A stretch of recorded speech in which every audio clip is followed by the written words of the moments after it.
오목 렌즈, 노경실, 이정래. 그녀는 중이염을 앓고 있다고 했다. 한쪽 귀가 가렵고 아파요. 잘 들리지도 않고.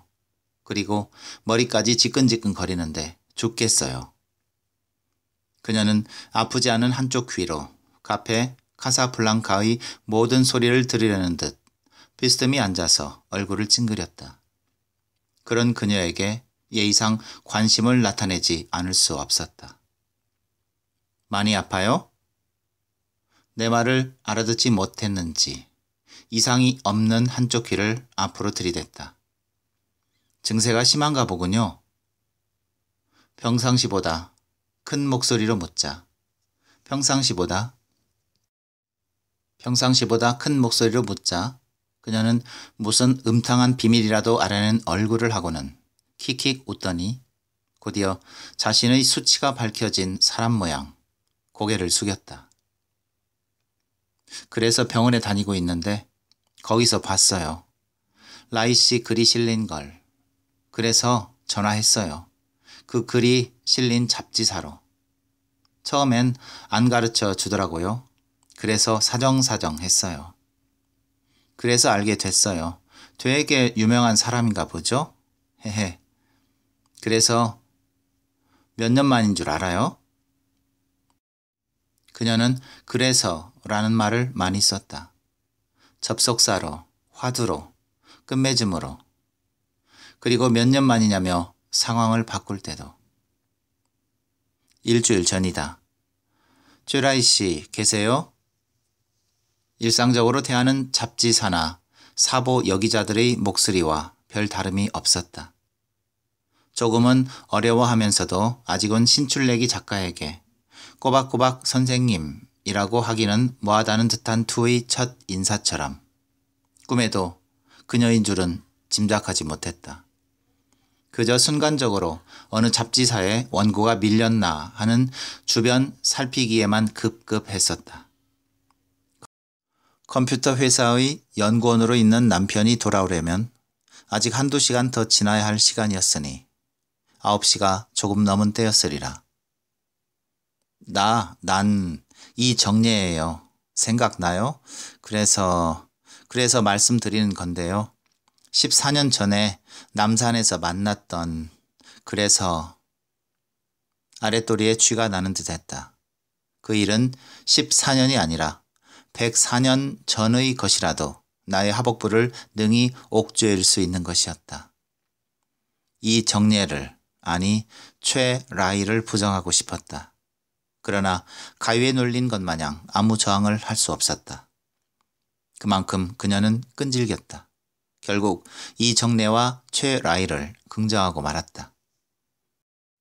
그리고 오늘 종로 3가의 카사블랑카에서 단순한 중이염 환자이기만을 기대하고 그녀와 마주 앉은 것이다. 그녀는 귀는 앓고 있지만 두 눈은 아무 이상이 없다는 것을 증명이라도 하듯 아까부터 카사블랑카의 구석구석을 뜯어보며 말했다. 오른쪽 어깨를 소파에 비스듬히 기대어 붙여 있는 듯했으나 눈은 쉴 새 없이 움직였다. 게다가 말할 때마다 오른쪽으로 실룩거리는 입술로 인해 산만스러움을 넘어 어지러울 정도였다. 놀랐어요. 정말 작가가 되다니. 옛날에 나한테 말할 땐 농담인 줄 알았는데. 그래서 더 만나고 싶었죠. 그래서 그녀는 또 그래서라며 말끝을 흐렸다. 대신 그녀의 눈길이 점점 한 곳으로 고정되어 있었다. 피하려 했으나 집요하리만큼 따라다니는 바람에 그녀의 얼굴을 쳐다보아 주어야 했다. 그녀는 무언가 할 얘기가 많은 듯했다. 하소연이라도 하듯 만나달라는 부탁에 서로가 알아볼 수 있을까 하는 의아심으로 들어선 카페는 당혹감을 불러일으키기에 충분했다. 개봉관 옆에 있는 데다가 마침 비가 오는 바람에 손님들로 꽉 차 있었다. 모로코의 항구 도시를 흠모하는 양 자욱한 담배 연기와 끈적끈적한 음악, 옆 사람 얼굴 외에는 잘 보이지 않을 것 같은 조명의 카사블랑카는 퇴폐적인 분위기였다. 전에 왔을 때는 이렇지 않았다. 흰 벽, 하얀 탁자와 의자, 6, 70년대의 팝송. 너무 밝아 땀이라도 흘린 얼굴이라면 앉아있기 거북할 정도의 카페였다. 이곳에 다시 오게 된 것이 서너 달 만일 것이다. 이 정례를 만나기 위해 일부러 택한 장소다. 늘 붐비지만 환하기에 쉽게 사람을 찾기에는 제격인 곳이므로. 그러나 카페는 그 몇 달 사이에 어두움의 반란군에 점령당한 도시처럼 보였다. 이 정례를 찾는다는 것이 짜증스러웠다. 방송을 부탁했다. 카운터에는 친절하게도 옆 극장의 시간표가 붙어 있었다. 지금이 2시 5분이므로 앞으로 1시간 이후에는 더 북적거릴 것이다. 할 말도 별로 없는데 그 전에 자리에서 일어서겠지 하고 생각할 때 누군가 등을 가볍게 쳤다. 배시시 웃는 비뚤어진 입술, 위아래를 훑으나 잠시도 멈추지 않는 눈길, 서 있는 모습조차 배스듬히 기울어져 있는 듯했다. 난 아까부터 쭉 보고 있었어요. 그래서 나한테 올 줄 알았어요. 그래서 가만히 있었죠. 그래서 두 사람 다 커피를 마시기로 했다. 손님이 많아서인지 부르기 전에는 일일이 주문을 받으러 다니질 못했다. 종업원을 부르려고 할 때 그녀가 먼저 주문을 했다. 난 돈이 없거든요. 병원 다니느라 더 어려워요. 그래서 커피값 좀 내주세요. 돈 많이 벌겠네요? 글 쓰면 돈 많이 벌죠? 없는 사람 도와주는 셈 쳐요. 그래서 복 많이 받고 더 유명해지고 그래서 그녀는 만나는 순간부터 무슨 연극을 하고 있는 듯했다. 아니, 무대 아래에서 배우의 연기를 감상하는 태도였다. 그러나 그녀의 감상법은 지극히 냉소적이고 혹평을 작정하고 나온 것처럼 보였다. 내 얼굴을 잊었어요? 그래서 방송을 한 건가요? 앞머리를 내리고 다니는 것은 여전하군요. 왼쪽 앞머리 좀 올려봐요. 아직도 점이 있죠? 그래서 난 잊지 않았는데 그래서 앞장구라 늘 앞머리카락을 살짝 내리고 다닌다. 그러나 나조차 잊고 사는 내 이마의 점이라니. 이 여자는 14년 동안 타인의 이마의 점만 기억하고 살아왔다는 말인가. 징그러운 생각이 들었다. 대답 대신 커피를 마셨다. 결혼했어요? 단순히 14년 전과 지금의 모습을 비교하고 묻기 위해 만나자고 한 것인가. 쓸데없는 한담처럼 느껴지는 두 번째 질문에 억지로 웃으며 고개를 끄덕였다. 뭐하는 사람이에요? 작가 남편이니까 기자, 교수, 사업가, 변호사, 의사. 그래서 나랑 비교가 안 되네요. 그래서 그때나 지금이나 나랑 비교가 안 되네요. 그래서 그녀는 남편의 직업을 제멋대로 정리하면서도 끝은 그래서라고 흐렸다. 묻고 싶었다. 만나자고 한 이유가 무엇인지. 남은 커피를 다 마셨다. 별 특별할 일이 없다면 일어서려 했다. 그러나 그래서로 다시 시작된 말에 제자리에 꼼짝 못하고 앉아있게 되었다. 그래서 계급이 틀린 사람하고는 솔직히 카페 카사블랑카에 어울리지 않은 외양으로 14년 만에 나타나 앞에 앉아있는 그녀에게 거부감과 의심을 품고 있었다. 거부감이란 어떤 동질성도 얘기의 일치감도 느끼지 못하는 것이고 의심이란 이 정내 이 여자가 14년 전과 똑같은 눈빛으로 나타났기에 혹시 오늘도 칼을 들고 나왔을지 모른다는, 즉 정신이 온전치 않을 거라는 것이다. 그런데 이정래가 계급, 이란 말을 꺼냈다. 계급이요? 계급이라고 했어요? 물어보면서 계산을 했다. 빈 커피잔처럼 그녀의 머릿속도 텅 비어 있으리라. 무슨 명확한 답이 나오겠는가. 알다시피 난 중학교를 끝까지 다니지 못했어요.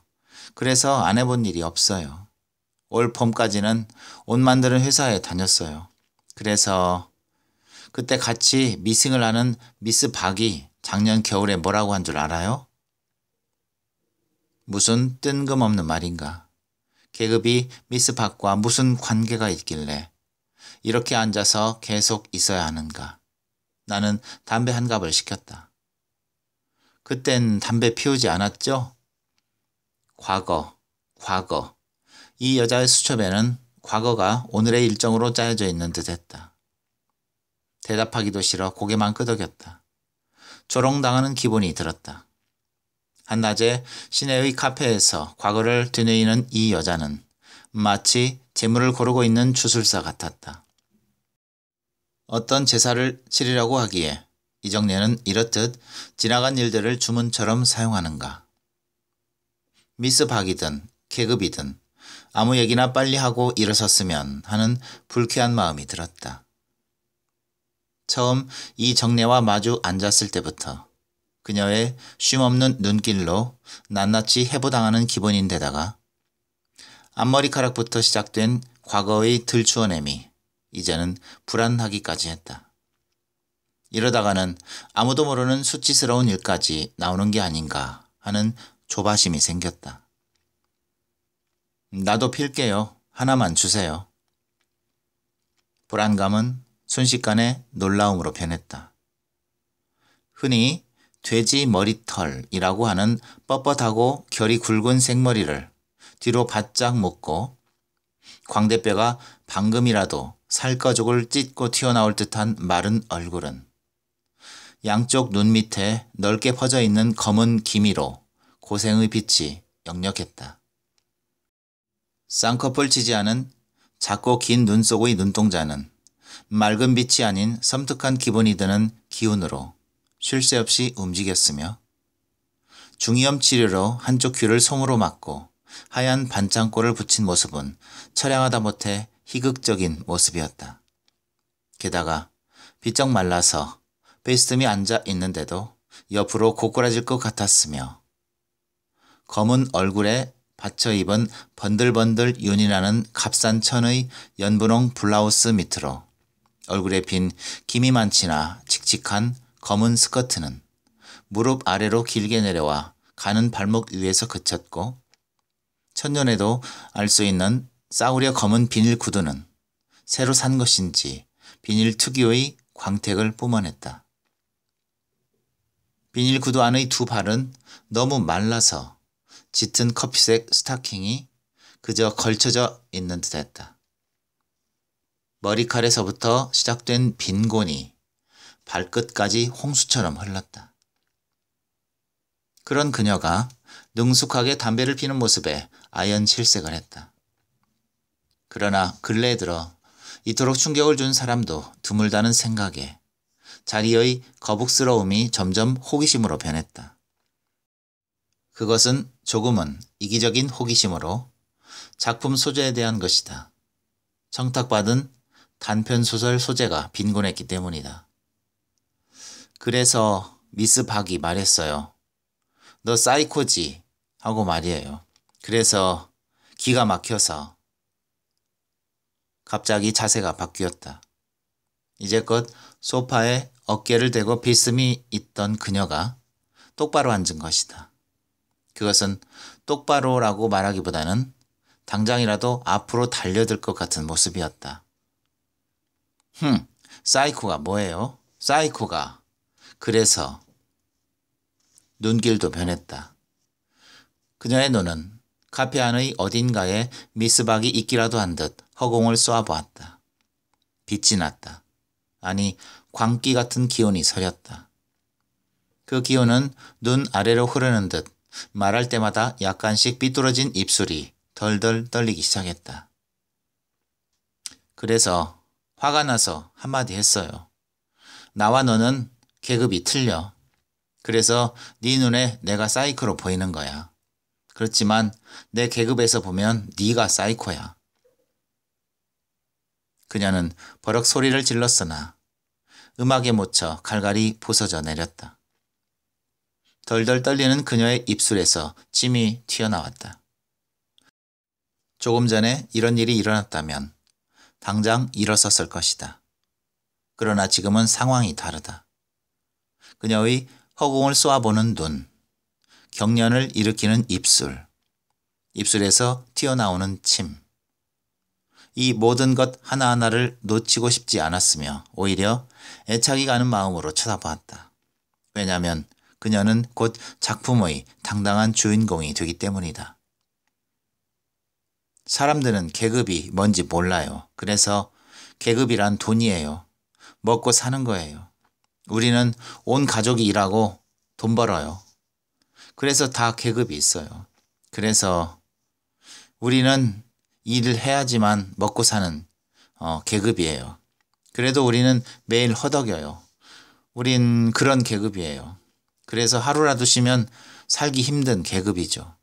그래서 우리 같은 계급이랑 쉬어도 그만, 안 쉬어도 그만인 계급이랑 안 틀릴 수 있어요? 조리가 있는 것도 논리에 찬 말도 아니었지만 이정래의 말 한마디가 아니 이정래의 계급론이 막스의 자본론보다 쉽게 설명해주고 있다는 생각이 들었다. 그래, 계급이 별거 이랴. 일하지 않으면 먹지 못하는 계급이 있고 일하지 않아도 먹고 살 수 있는 계급이 있는 것. 그 두 계급이 존재하는 것이 계급 사회가 아니던가. 그렇지만 한편으로는 의구심이 들었다. 이 여자는 누군가. 14년 전에 본 타인의 이마의 점을 기억하고 공장 동료였던 미스 박이 작년 겨울의 한 말 때문에 경련을 일으키고 이제는 계급이란 말을 수없이 반복하는 이정래는 칼이 아니라 계급을 무기로 들고 나온 사람으로 보였다. 노동운동가가 된 것인가? 아니면 계급의 전도자가 된 것인가?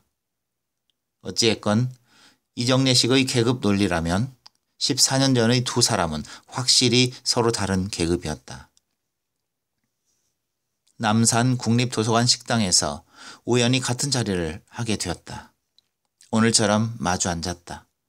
점심시간에는 빈 자리를 구하느라 애를 써야 했다. 그래서 그날도 한때의 식객들이 지나간 다음에 식당으로 내려오곤 했다. 그래도 식당에는 듬성듬성 남학생들과 족보를 보러 온 할아버지들이 있었다. 여자는 겨우 서너 명 있을 뿐이었다. 구석 자리가 마침 아무도 없이 비어 있었다.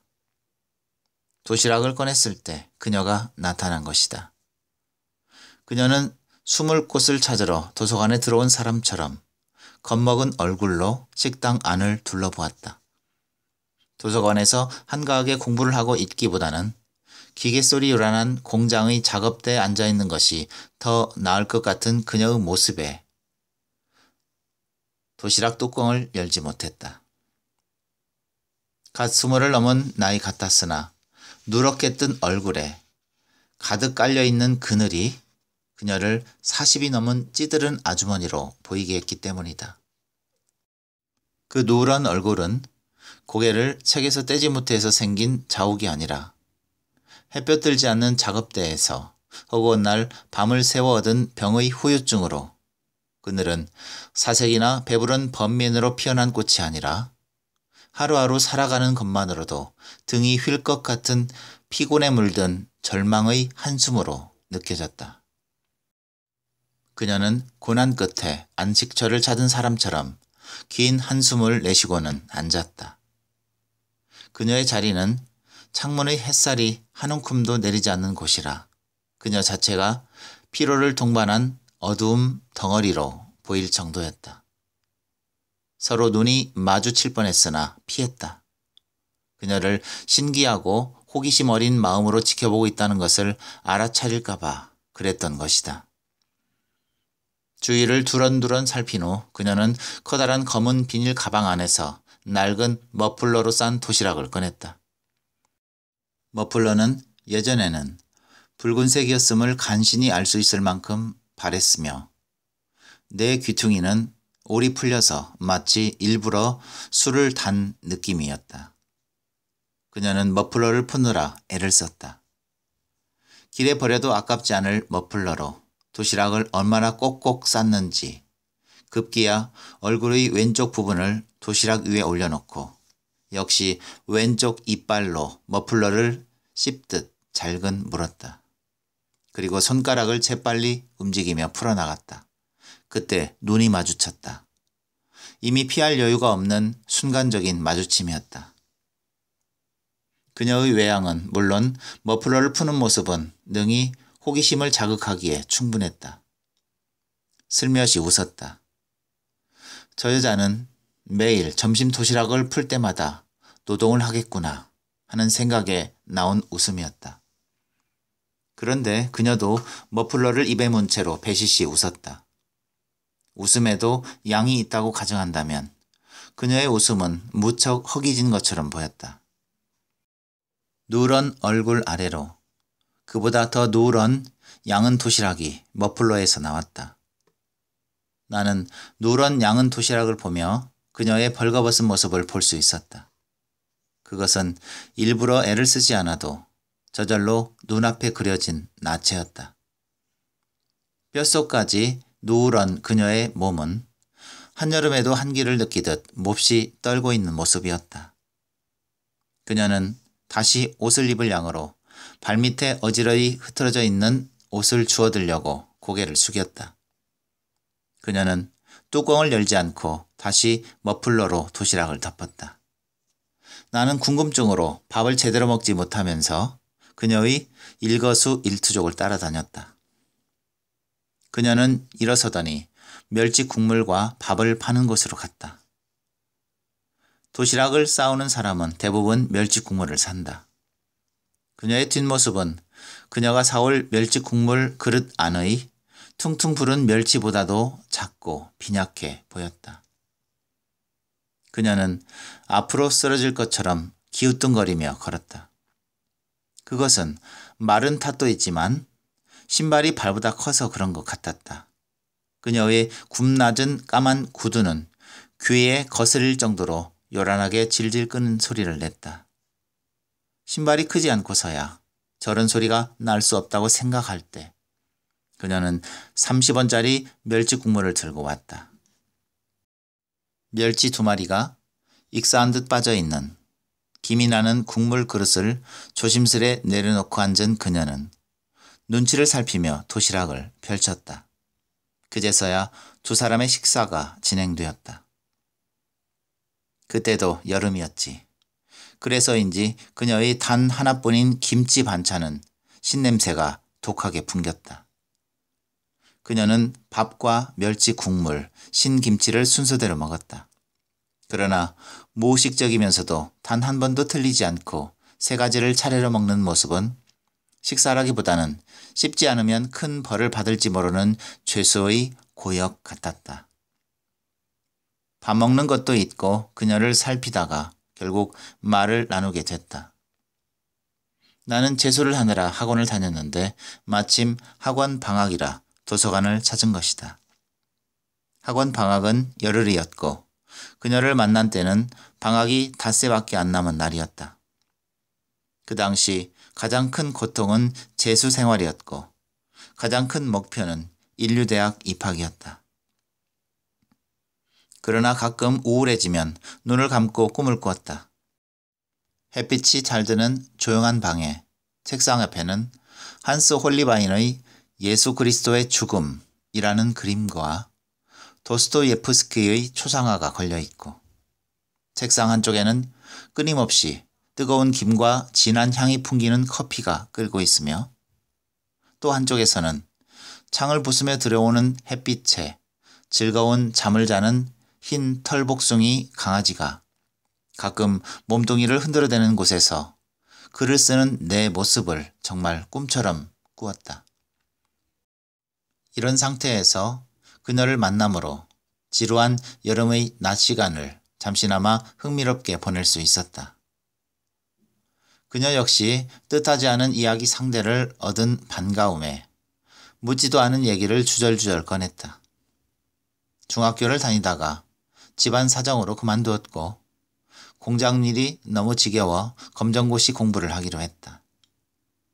국립도서관은 돈도 싸게 들고 애들은 안 오니까 조용하다고 해서 어제부터 나왔다.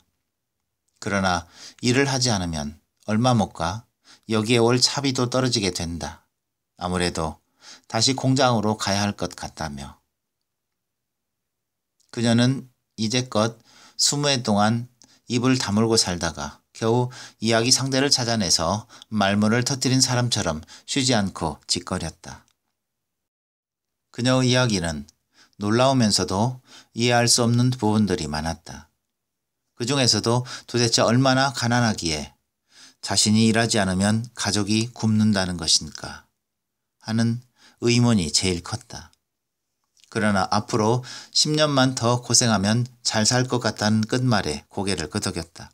그렇다. 앞으로 10년이면 강산이 변한다는데 사람의 사는 수준도 변하지 않겠는가 하는 생각으로 그녀는 자기의 잘 살 것 같은 10년 후를 얘기한 후 타인의 이마의 점을 발견하고는 친구의 치마를 들추어 본 아이처럼 웃었다. 내가 앞머리를 얼른 가지런히 내리고 작가가 되고 싶다고 얘기했을 때 그녀는 놀라움을 넘어서 어떤 존경스러운 표정을 지었다. 내일 점심시간에 식당에서 만나기로 하고 각자의 자리로 돌아갔다. 다음 날 지금 생각하면 너무도 어리석은 일이었다. 그녀를 만나게 돼서 반갑다는 뜻으로 레코드 한 장을 선물하려고 예쁘게 포장을 했다. 내가 제일 좋아하는 바흐의 무반주 바이올린 협주곡 2번으로. 외할머니의 칠순 잔치가 있는 것을 깜빡 잊고 그녀와 점심시간에 만나자고 약속을 했기에 선물을 들고 일부러 남산에 올라갔다. 시내의 호텔에서 뷔페로 치러지는 잔치라 한껏 여름 정장으로 멋을 냈다. 하얀 마들로 된 한 벌의 정장과 하얀 하이힐은 재수생을 숙녀로 보이게 하기에 넉넉했다. 식당에 갔으나 그녀는 보이지 않았다. 뷔페가 시작될 시간은 2시였다. 서로 만날 시간을 확실히 정하지 않은 것을 후회하고 있을 때 그녀가 나타났다. 반가움에 손을 흔들었다. 그녀는 웃으며 걸어왔다. 그러나 가까이 올수록 그녀의 입술이 왼쪽으로 일그러졌다. 도시락을 꺼내기 위해 이빨로 머플러를 질근 물때처럼. 하지만 별 신경을 쓰진 않았다. 레코드판을 주고 빨리 외할머니에게 가고 싶어 마음이 바빴기 때문이다. 바흐의 무반주 바이올린 곡이 얼마나 위대하며 아름다운가를 대충 설명하고는 그녀에게 레코드판을 주었다. 그녀는 아무 말 없이 입술을 실룩거렸다. 그녀는 나를 도서관 출입구까지 배웅해 주었다. 적어도 그 순간만은 선물에 대한 감사의 인사로 따라 나온 것인 줄 알았다. 인사를 했다. 언제 또 볼 수 있으면 만나자. 꼭 검정고시에 합격해 하고는 손을 흔들며 뒤로 도는 순간 과도의 날이 여름 한낮의 빛을 받아 번쩍이며 하늘로부터 지상으로 꽂히는 듯하더니 하얀 마스커트를 푹 그어댔다. 찰나의 정적이 흘렀다. 출입구에 있는 두 늙은 수위가 고함을 쳤고 들어오고 나가는 사람들 속에서 날카로운 비명이 나왔다. 이미 그녀는 남산을 날쌔게 뛰어내려가고 희미하게 검은 치마가 보일 따름이었다. 그녀의 치마는 희끄무레한 검은색이었다. 그녀가 그런 일을 저지르면서도 레코드판을 들고 뛰었다는 것은 며칠이 지나서야 알게 되었다. 그 후 나는 다시는 남산 도서관에 가지 않았고 언젠가는 남산 도서관이 반포로 이전을 했다는 소식에도 스커트가 찢겨나간 일은 전혀 떠올리지 못했다. 14년이란 세월 때문이었을까. 그런데 지금 영화 필름을 돌리듯 한 장면 한 장면 환히 떠오르는 것이 놀라웠다. 사람의 기억력이 신비롭게 생각되었다. 갑자기 그녀에게 묻고 싶은 것이 샘물처럼 솟았다. 검정고시는 잘 치렀는지, 10년이 아니라 14년이나 흘렀는데 일하지 않아도 먹고 살 수 있을 정도로 잘 살고 있는지, 타인의 이마의 점까지 기억하는 이유는 무엇이며, 무엇보다도 그때 왜 스커트를 칼로 찢었는지. 그러나 그녀는 태평한 얼굴이었다. 뭔가 초조하고 들썩거리는 모습을 하고 있는 대상이 완전히 바뀐 것 같았다. 그녀의 두 번째 담배가 타들어가는 동안 서로 말이 없었다. 그래, 저 담배가 꺼질 때까지 기다리자. 이유도 모르고 14년을 그대로 보내지 않았던가. 그런데 담배 한 개비가 타들어가는 것을 기다리지 못한다는 것은 유치하다. 비가 더 심해지는지 카페로 들어오는 사람마다 몸의 물기를 닦으며 여름 장마에 대해 불평을 했다. 카사블랑카의 문을 열면 억수같이 퍼붓는 비로 광포한 파도를 일으키는 바다가 있을 것 같은 착각이 잠시 들었다.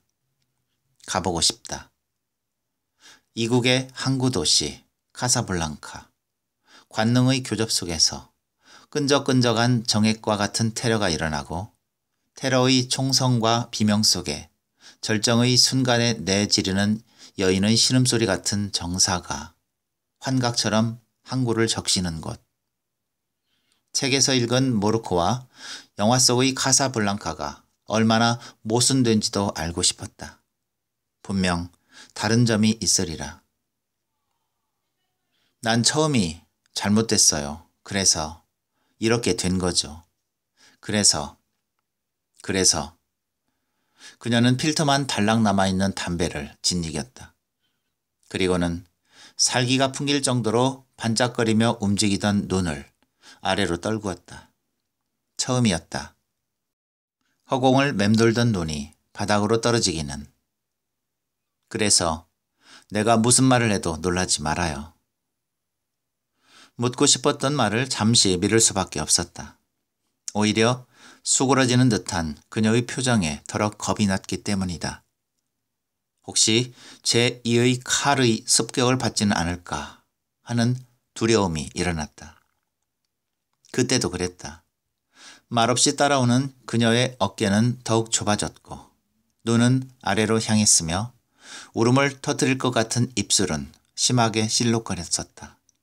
그러나 14년이 지난 오늘 또 칼로 스커트를 찢기는 일은 당하지 않을 자신이 있다. 그녀를 알기 때문이다. 그녀는 10년 후면 살 것 같이 살 수 있다고 했으나 그 예언은 거짓이 되지 않았던가. 지금의 이정래는 고개만 조금이라도 더 숙이면 땅속으로 고꾸라질 것 같은 차림새가 아닌가. 이런 사람이 당당하게 타인의 스커트를 칼로 그어댈 수는 없을 것이다.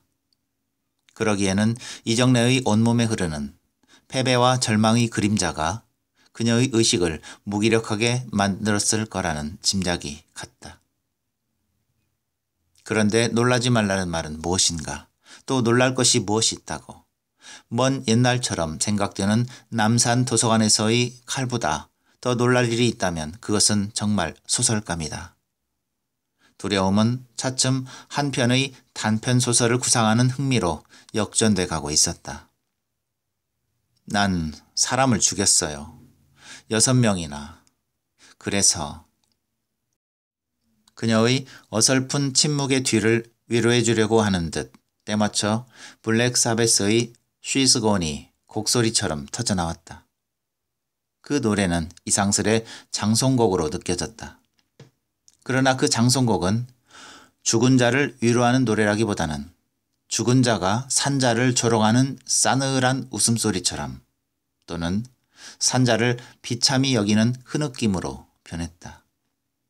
그렇다. 그녀의 말을 믿어야 한다. 진의를 따진다는 것은 어리석다. 사실이다. 사실임이 틀림없다. 그녀는 할 수 있다. 14년 전의 여름, 그 햇빛 아래에서도 아무 거리낌 없이 칼을 휘두른 이정래라면 6이 아니라 26이라도, 또 스커트가 아니라 사람이라도 찌를 수 있다.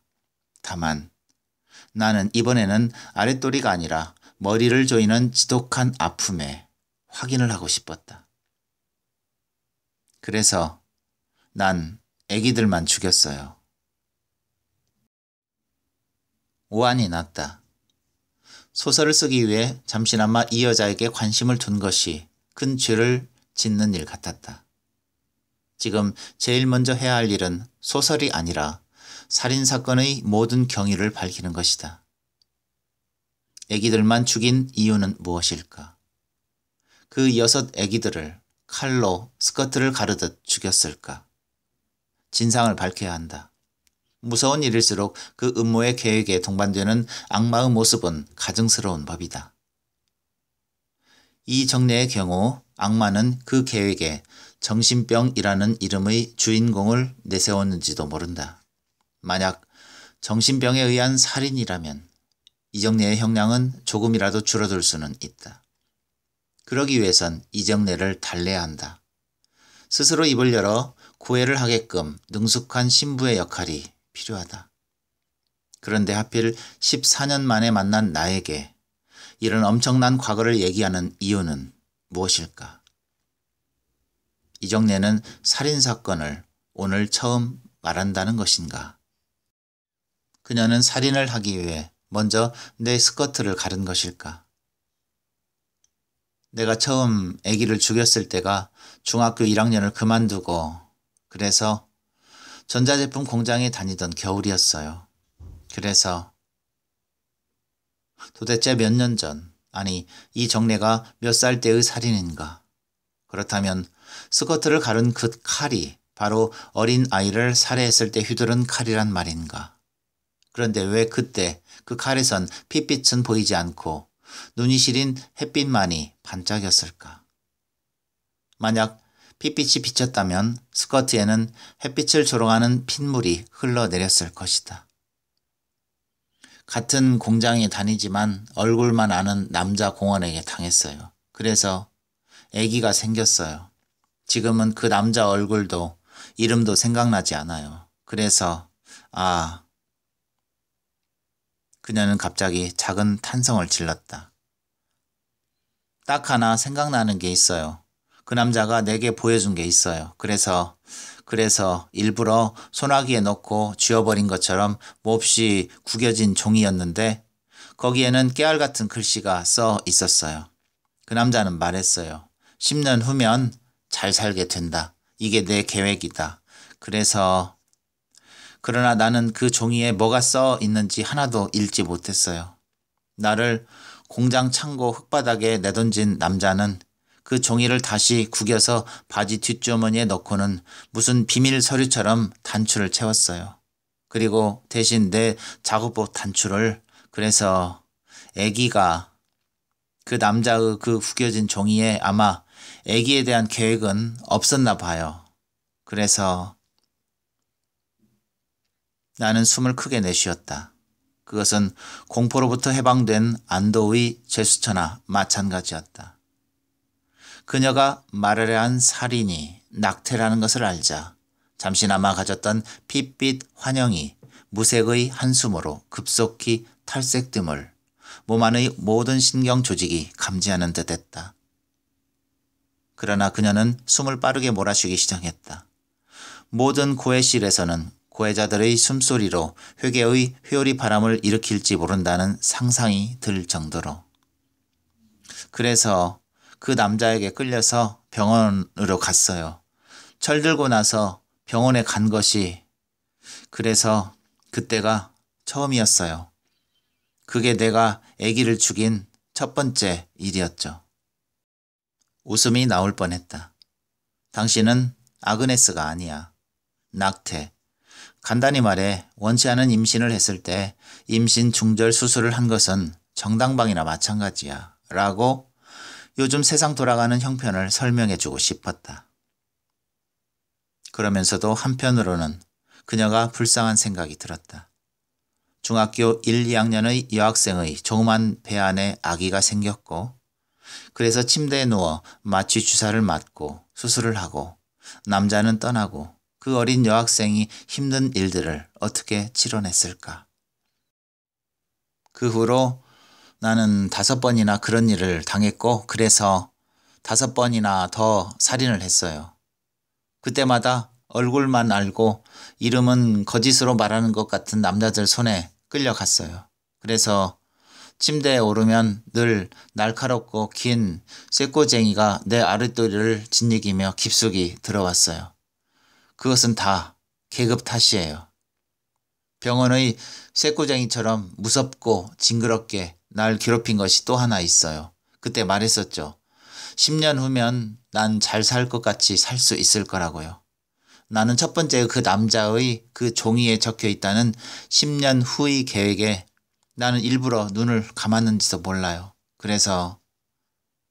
그러나 모든 것이 날 속였어요. 아니, 내가 속은 거죠. 난 나와 계급이 다른 여자들이 아랫도리만 보면 찌르고 싶어요. 그래서 많이 했어요. 어제도 다시는 쇠꼬쟁이로 찔리면서 살지 않을 거예요. 이젠 그녀의 어떤 말에도 놀라지 않았다. 계속되는 충격에 오히려 용기와 다가섬이 생기고 있었다. 계급, 공장 창고, 구겨진 종이, 임신, 아기, 낙태, 쇠꼬챙이, 칼, 살인, 속고 속이는 일들, 아랫도리. 퇴폐적인 분위기의 카페 카사블랑카에서 이처럼 원색적이고 핏빛 나는 이야기를 하는 사람도 흔치 않으리라. 만약 이정래와 비슷한 말을 내뱉는 사람이 하나만 더 있어도 이것은 카페가 아니라 테러의 장일 것이다. 그래서 난 하루라도 칼을 잊고 다닌 적이 없죠. 그래서 기쁘게 살아요. 칼이 있는 이상 병원 침대 위에 올라갈 필요도 없고 살 것 같다는 다음 날에게 속을 걱정을 하지 않아도 되죠. 그래서 아랫도리가 섬뜩했다. 그러나 14년 만에 만났으면서도 타인의 이마의 점까지 기억하고 있는 사람이 그 타인의 스커트를 난도질하진 않겠지. 침착하자. 이야기의 방향을 바꾸자. 정례 씨는 지금도 일해야 먹고 살 수 있나요? 무슨 일을 하고 있어요? 지금 이 시간에 한가히 카페에 있어도 된다면 14년 전과 상황이 좀 달라진 것이 아닌가요? 묻지 않아도 뻔히 알고 있는 질문을 했다.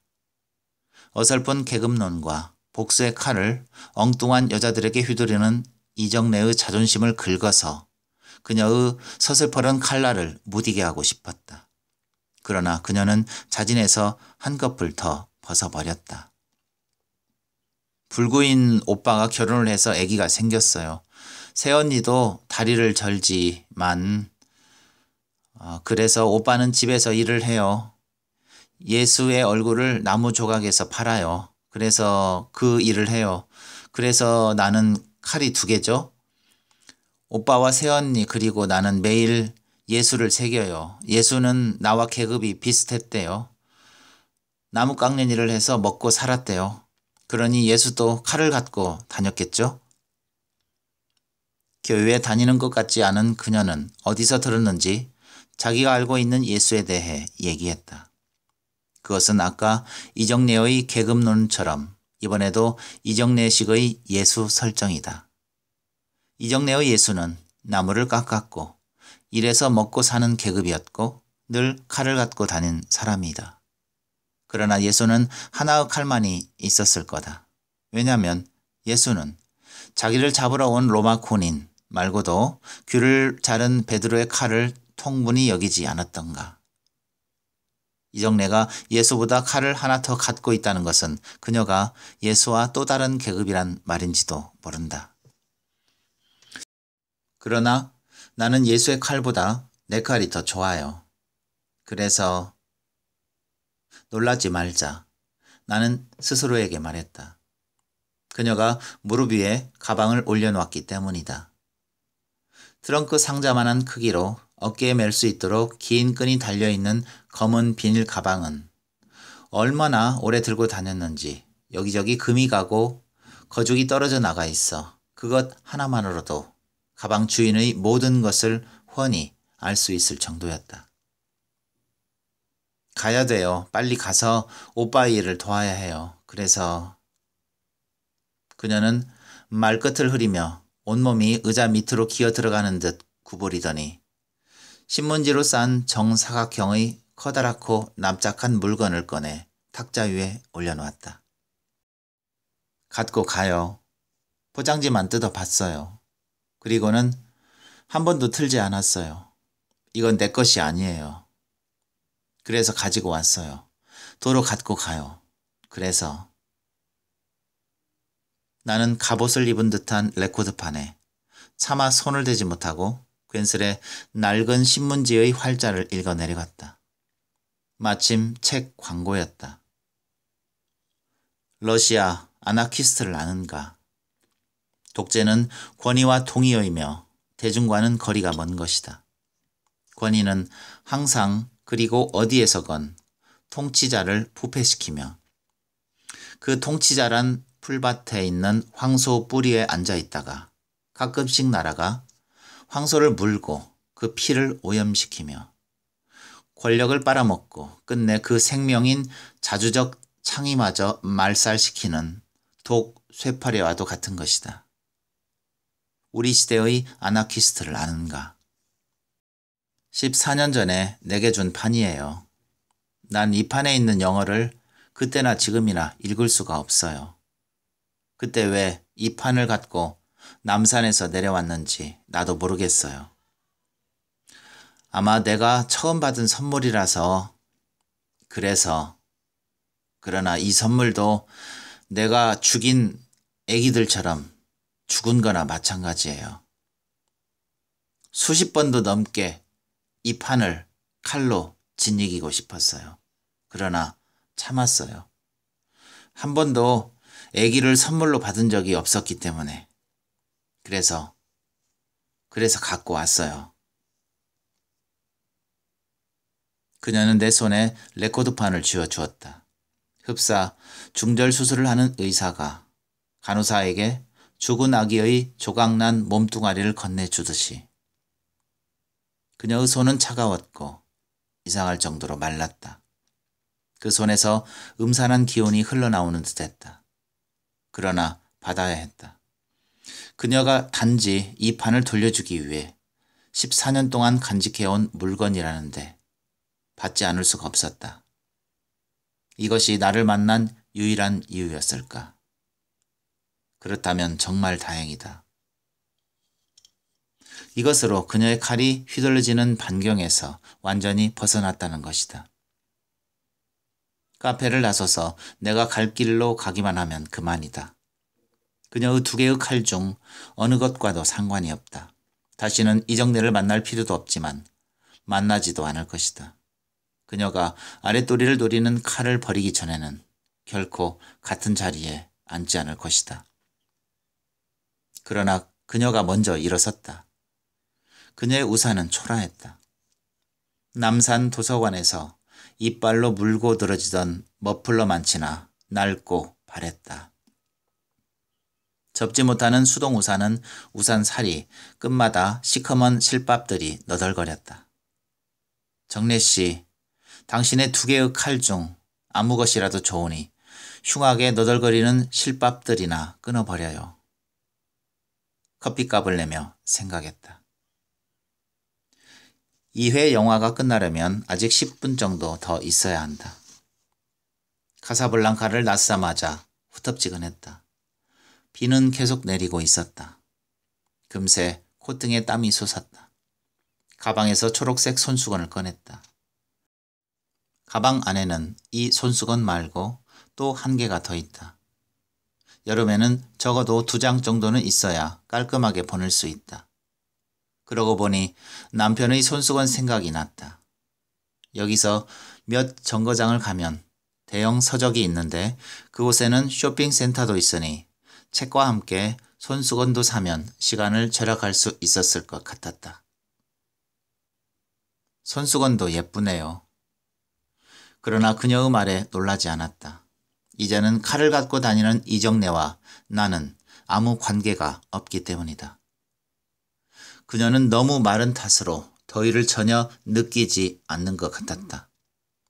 싸구려 우산 속의 그녀 얼굴은 햇볕이 난다 해도 감히 침범당하지 못할 듯했다. 그만큼 그녀의 얼굴은 냉랭했으며 붉은 피가 아니라 마치 검은 피가 몸 안에 돌고 있듯 거무스레했다. 그녀가 밤 자체이고 차가움 덩어리 같았다. 다만 한쪽 귀에 붙어있는 흰 반창고와 그 밑으로 슬쩍 삐져나온 솜이 이정래는 아직 체온이 따뜻한 사람이라고 말해주는 듯했다. 한쪽 손에 우산을 들고 다른 손엔 손수건과 신문지로 싼 레코드판을 들고 가방을 어깨에 단단히 맨 후 의례적으로 웃었다. 이제 가거라. 다시는 만나고 싶지 않으니 가거라. 웃으면서도 마음 한구석에는 가방 속에 칼을 넣고 다니는 그녀가 눈앞에 있는 이상 빨리 도망치고 싶었다. 무슨 말을 해야 하는데 적당한 헤어짐의 인사말이 떠오르지 않았다. 언제 연락이 되면 또 만나요. 나는 혀끝에서 겨우 나오는 말을 그나마 길바닥에 쏟을 듯 내뱉었다. 그러나 이정래는 대답 대신 피식 웃었다. 그녀가 아무 말 없이 웃기만 하자 돌아서서 갈 수도 그대로 있을 수도 없었다. 남산에서 그녀는 또 만나자고 했을 때 분명 풀이 죽었고 입술을 실룩거렸었다. 그러나 지금은 다르다. 그녀의 목은 고닫고 어깨는 뒤로 젖혀졌으며 이를 서로 맞물린 듯한 입은 상대의 많은 허점 중 제일 취약한 부분을 공격하려고 노려보는 암코양이의 눈빛 같았다. 그녀의 눈길이 내 몸뚱이를 재빠르게 훑어내렸다. 그때보다 더 예쁜 치마를 입었네요. 그래서 그녀는 너덜거리는 실밥 하나를 손으로 잡아 뜯으며 말했다. 그러자 우산 위를 점령하고 있던 빗물이 두두둑 쏟아졌다. 이정래는 일부러 그러기라도 한 듯 빗물을 피하지 않았다. 그래서라니. 그래서 어떻게 하겠다는 것인가. 지금 한 그래서라는 말은 어떤 큰일을 암시하는 접속사인가 아니면 그저 여기서 끝내는 종결어인가. 나는 후자이길 바라며 내 스커트를 내려보았다. 이번 초여름에 장만한 초록색 마 투피스다. 미니 스커트를 주로 입기에 이 옷도 무릎 위에서 그친 짧은 스커트다. 설마 이 스커트까지 칼로 그어대지는 않겠지. 남산에서 습격을 받았을 때는 다행히 스커트 속의 허벅지는 무사했다. 그리고 지금은 그때 이후 14년이란 시간이 흐른 상황이다. 그만큼 그녀도 정신적으로 성숙했을 것이다. 철부지 불량배들처럼 칼을 휘두르지는 않을 것이다. 그러나 이정래가 먼저 등을 돌리기 전에는 한 발자국도 움직일 용기가 나지 않았다. 단지 칼의 습격이 무서워서 어쩌지 못하는 자신이 한심스러웠지만 헤어지기 전까지는 조금도 경계심을 늦출 수가 없었다. 갈게요. 오빠한테 혼나요. 오빠는 화를 낼 때도 앉아있어야 하기 때문에 울부짖듯 고함을 쳐요. 그래서 내게 달려들어서 날 때리질 못하니까. 그래서 그녀가 말을 하듯 고개를 돌렸다. 감시가 허술한 틈을 타 도망치려는 죄수처럼 나는 이정래의 등을 뒤로하고 돌아섰다. 돌아서며 손수건으로 이마의 땀을 닦았다. 순간 그녀의 우산살의 검은 실밥이 손수건의 초록색을 혼란시키며 눈 안으로 파고 들어오는 듯했다. 착각이 아니었다. 이번엔 검은 실밥이 아니라 칼이 보였다. 남산에서 한낮의 햇빛을 받아 번쩍였던 칼이 아니라 조각난 태아에서 흐르는 핏물로 범벅이 된 듯한 칼이었다. 나는 모든 것을 길바닥에 쏟아버린 채 아랫도리를 움켜쥐고 기었다. 이정렬을 찾았다. 없었다. 대신 빗물로 홍수를 이루고 있는 아스팔트 위에서 도시가 혼음을 하듯 수천 벌의 희끄무레한 검은 스커트들을 휘감고 있었다.